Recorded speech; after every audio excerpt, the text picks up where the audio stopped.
குன்று இருக்கும் இடத்திலெல்லாம் குமரன் இருப்பான்.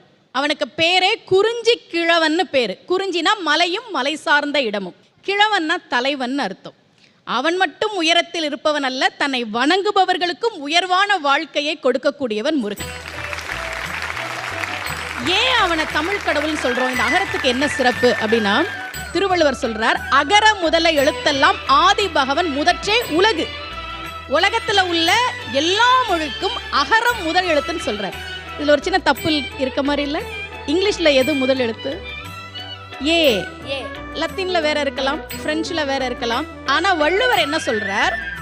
அகர முதல்ல எழுத்தெல்லாம் ஆதி பகவன் முதற்றே தமிழ் கிடையாது, உலகுங்கிற.